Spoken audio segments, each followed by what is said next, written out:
Chris Tucker is unbelievably funny, and he's even made legendary stars lose composure on camera. Whether during a live performance or while filming a movie, many celebrities discovered the hard way that matching Chris Tucker's energy and humor is almost impossible. He knows everybody. Yeah. You know everybody? I kind of do, you know. And I don't even know Michael Jordan. I wear Jordan 1s and the most comfortable shoes, and every time I see Michael, he look at your shoes. First thing he do is look down, what kind of shoes you got? Reebok, man, you crazy. Muhammad Ali? He said, you a funny mother Tucker. I said, oh, I thought he was going to say something else. You hang out with Prince now. I went over his house, man, because Prince have a club. Y'all hung out. We hung out. Okay, how about like Stevie Wonder? I know Stevie. Stevie's, oh man, he called me. Keep trying. You're gonna have to go way deep into Stevie Wonder. Still, not everybody was interested in Chris Tucker's fortune.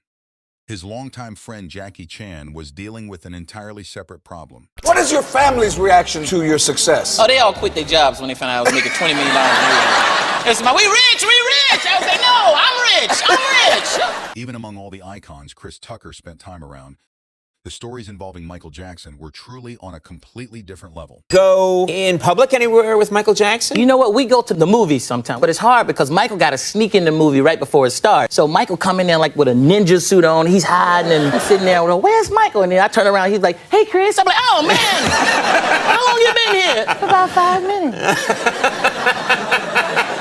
I'm sorry. Did I scare you? And then all of a sudden, we watching the movie, he's the loudest person in there. Really? Yeah, he's watching the movie like, hee. I said, Michael, would you shut up before people see you? Sorry, it was funny, Chris. Yeah. Chris Tucker has also spoken about relationships with major age differences. Based on his personal experiences, those kinds of challenges are absolutely real. I'm tired of dating. Dating ain't cool, man. Dating, especially, you know, sometimes you date, you think you date a little younger than you think that's cool. That ain't cool, man. Because this new generation, something wrong with them. I don't know what's wrong. I'm serious. I was dating this girl, and it was going good. You know, I thought it was cool. I said, this is going to be good. And we got close. It was wild, and we started making love. And I was like, this is good. She might be the one. She might be the one.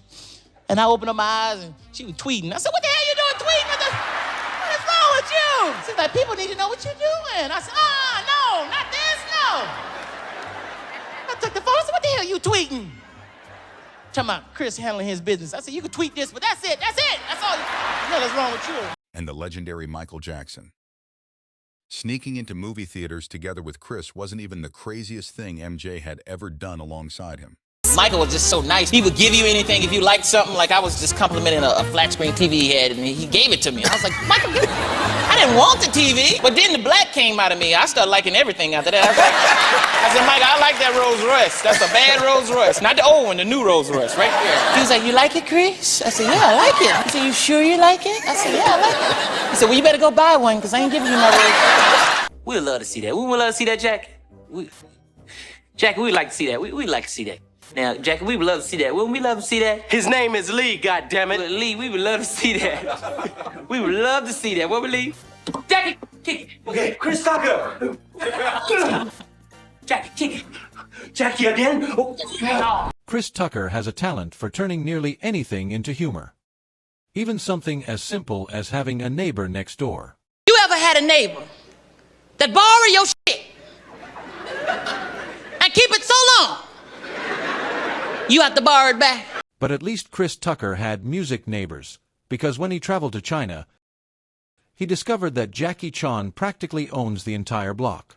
Jackie Chan. He's the man. Jackie owned everything. He's like, you like hotel? He said, you like hotel? I said, yeah, it's my hotel. That's my hotel. No. So I got to do more movies. And then he was like, wow, you over here. I said, I came to see you. What do you think I'm over here for? You're the only person I know in China.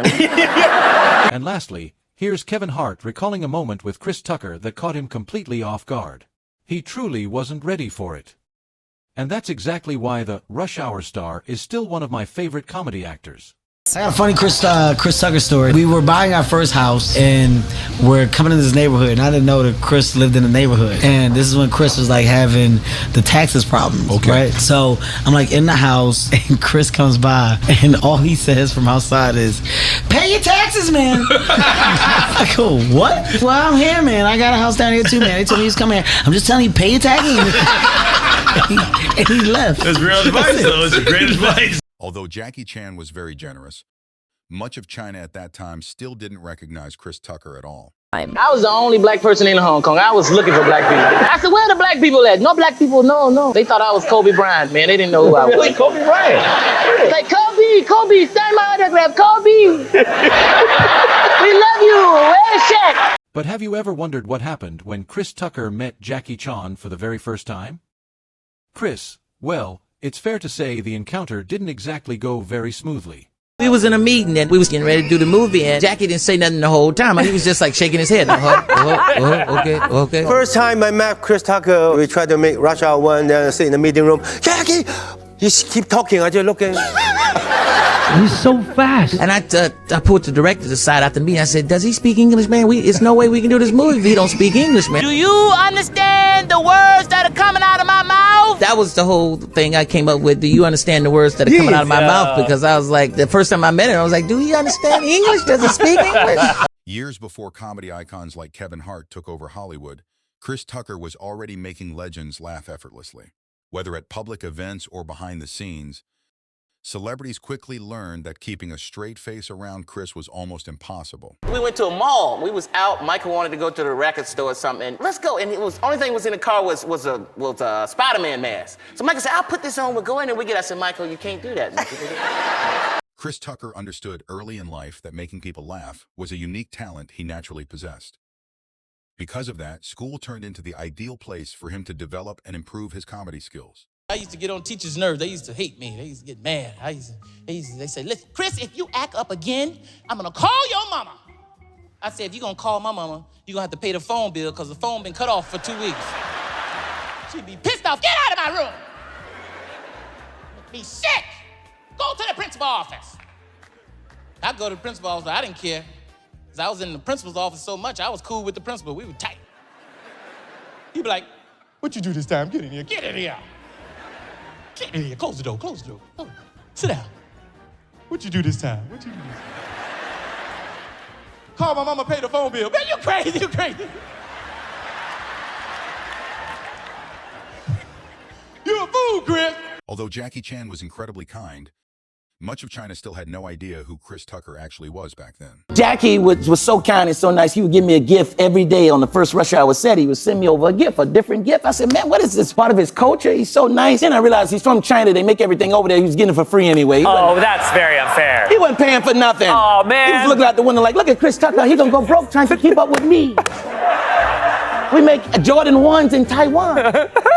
One thing Chris Tucker could never resist was copying the legendary dance moves of Michael Jackson.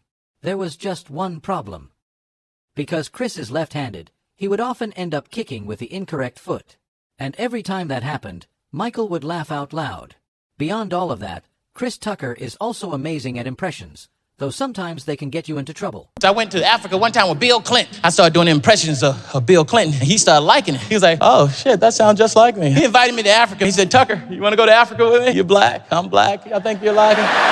So I started doing the impressions, man. Everywhere we went, he wanted me to do them. Every country we went to. Finally, I got tired. We got to Nigeria. He wanted me to do it in front of the president of Nigeria. And I was scared. Shit, if I mess it up, they put me in jail. And Tucker, come on now. I need you. I done set it up now. Come on, don't let me down. You want to ride home, right? Huh?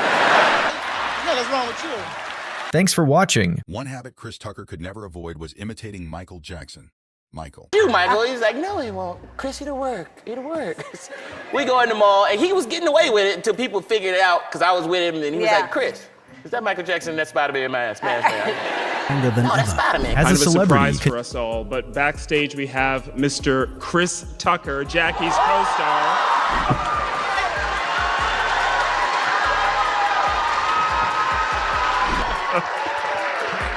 All right, you must have some stories about Jackie. Anything you want to tell us about working together? Oh, man. I didn't know if Jackie spoke English or not. And because he didn't say nothing to me the whole time, and we was meeting, and the whole meeting, Jackie didn't say nothing. He was just shaking his head and he was like this. And I was like, yeah, and I'm going to do this. And I was talking, I'm going to do this. And I think we should do this and this. And Jackie was like, okay.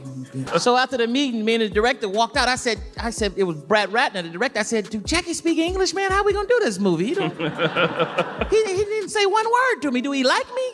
Do he want Wesley Snipes? What do he want, Eddie Murphy?